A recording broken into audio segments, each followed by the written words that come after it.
Hello po, magandang tanghali para sa inyong lahat at welcome sa ating Midday Boost 2026. At ngayon po ay araw ng Friday. At alam nyo po na sa lahat ng Universal Church, ang Friday ay isang labanan.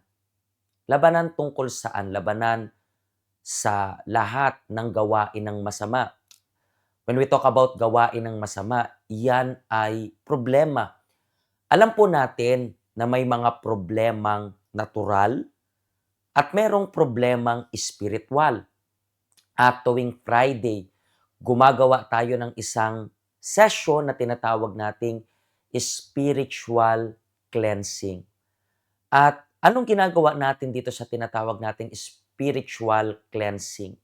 Binabasbasa natin yung tubig. That's why kung kayo po ay naka-attend kaninang 9 a.m. or 11 a.m., alam ninyo na nagdala kayo ng bote ng tubig, pinatakan yung tubig na yon para ipanligo ninyo gamit yung faith ninyo para magkaroon ng spiritual cleansing. Kasi ang tubig ay sumisimbolo sa Panginoon. Ang tubig ay sumisimbolo sa kalinisan.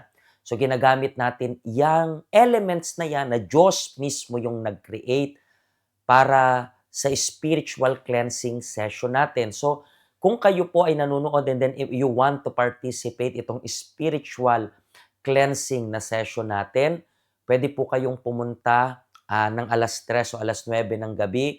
Magdala lang po kayo ng bote ng tubig. Not necessarily kailangan yung drinking water. Pwede naman po na dalhin nyo yung simpleng tubig lang, siguro na-refillan lang, and then ipanliligo nyo yon, hahaluan namin yan ng tubig na binabasbasan natin. And speaking of tubig, speaking of nakasulat sa salita ng Diyos, nasa faith pa rin tayo nitong it is written. Ginagawa natin itong meditation. Actually, everyday na meditation throughout this purpose of it is written. Everyday tayo na nagre-record ng program, even yung Saturday and Sunday. So even Friday po ngayon, meron tayong program uh, ng Saturday bukas at sa linggo, meron tayong program. And sinusundan po nating basahin itong verse na nasa bookmarker ninyo. Kung wala pa po kayong bookmarker na ito, pwede nyong makuha yan bukas. Ibibigay namin yan ng libre, walang bayad. I know, nasa ilang araw na tayo. Almost nangangalahati na nga tayo dito sa 40 days. Pero you can begin. Hindi nyo kailangan sundan kami. Hindi nyo kailangan sundan yung schedule dyan. No? Pwede nyo pong basahin yan. Siguro late na kayo nakakuha. Di, mag-start kayo ng 40 days ninyo according sa kung kailan nyo nakuha yung bookmarker na yan. And actually, meron pang ang good news para sa inyo. Bakit? Kasi pwede nyo pong masundan yung daily meditation natin sa ating YouTube. Kung kayo po ay hindi nakakasabay sa everyday na meditation natin at sa Facebook nahihirapan kayo na hanapin yung mga previous episodes natin, mas organized po yung video natin sa ating YouTube. So, pwede nyo kaming panoorin doon, pwede nyong balikan yung mga na-miss na episodes ninyo, or pwede ninyong ulitin yung mga sa tingin ninyo mas makakatulong sa inyo para ma-refresh yung mind ninyo. Kasi alam niyo po, kapag yung isip natin ang unahan ay salita ng Diyos, sigurado po na hindi tayo mahuhuli sa buhay.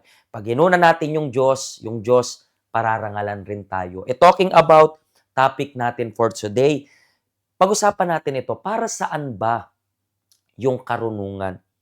When we talk about karunungan kasi, alam po ninyo na importanteng maging marunong. Sabi nga nila, ano ba yung ibig sabihin ng marunong? Yung taong marunong is yung mga taong natututo sa pagkakamali ng iba, or pwede na rin natin isama is yung mga natututo sa sarili nilang pagkakamali. Lahat tayo pwede nating sabihin na meron tayong chance na magkamali, Pero hindi na natin kailangan magkamali kung titingnan lang natin yung mali ng iba, hindi para maging judgmental, para lang matuto sa example nila. Puwede tayong maging exempted sa suffering kapag matututo tayo sa mali ng iba. Pero para saan ba talaga yung karunungan na yan? Siguro po, you are thinking about karunungan para maging prosperous, para yumaman, para maingatan yung kalusugan ninyo. When we talk about karunungan, maybe yan yung nasa isip mo madalas. Nare-relate yung karunungan sa kayamanan. Nare-relate yung karunungan sa pag-solve ng problema. Pero para saan nga ba yung karunungan? Tingnan natin yung daily meditation natin for today. Libro po ng Efeso sa chapter 1 sa verse 17. Sabi dito, hinihiling ko sa Diyos, ang dakilang Ama ng ating Panginoong Hesukristo, nabigyan niya kayo ng karunungan at pangunawa mula sa banal na Espiritu para lalo nyo pa siyang makilala. So, dito clear na clear po na ang saysay ng karunungan is mas makilala mo pa yung Diyos. When we talk about karunungan and when we relate yung karunungan sa salita ng Diyos, sa Biblia, wala tayong ibang, sabihin natin, marirelate sa karunungan na character is walang iba kundi si Solomon. Pero alam natin na naging tragic yung ending ng buhay niya. Naging tragic yung middle ng journey niya ng pagiging hari. Alam natin nung simula, nung bata pa siya, hiningi niya yung karunungan, which is natuwa yung Diyos. Pero ang saysay pala ng karunungan is mas makilala natin yung Diyos. Kasi sa oras na mas makilala natin yung Diyos, the rest is magiging ayos na rin. Like for example, paano natin mas makikilala yung Diyos? Sa salita ng Diyos. 'Di ba? Sinabi sa libro po ng Juan, halimbawa, na yung salita daw at yung Diyos, iisa. So, ibig sabihin, kapag mas nakikilala natin yung salita ng Diyos, kapag lumalalim yung karunungan natin at kaalaman sa salita ng Diyos, mas nakikilala natin yung Diyos. At interesting kasi mas may iwasan natin yung pagkakamali. Yung salita ng Diyos, hindi niya tinago yung mali ng mga hari. Hindi niya tinago yung mali ng mga lingkod ng Diyos. Sa paanong paraan? Para sana matuto tayo sa mali nila. So, mga kaibigan, kung gusto nyo pang mas makilala yung Diyos, kasi yan ang reason kung bakit tayo dapat may karunungan. Mas makilala pa natin Diyos. Let's read it once again. Hinihiling ko sa Diyos, ang dakilang Ama ng ating Panginoong Hesukristo, bigyan niya kayo ng karunungan at pangunawa mula sa banal na Espiritu para lalo mo pa siyang makilala. Mga kaibigan, ang karunungan para sa pag-solve lang ng problem, masyadong limitado. Kung pwede mo naman makilala yung Diyos na isang solusyon sa lahat ng problema. Pwede mong malaman at maging marunong na isolve yung isang problema, pero mas pipiliin kong makilala yung Diyos na kayang masolve lahat ng problema. Okay? Mga kaibigan, magkita-kita po tayo ngayong weekend na ito. Ito yung ating schedule sa Saturday, bukas, at sa Sunday.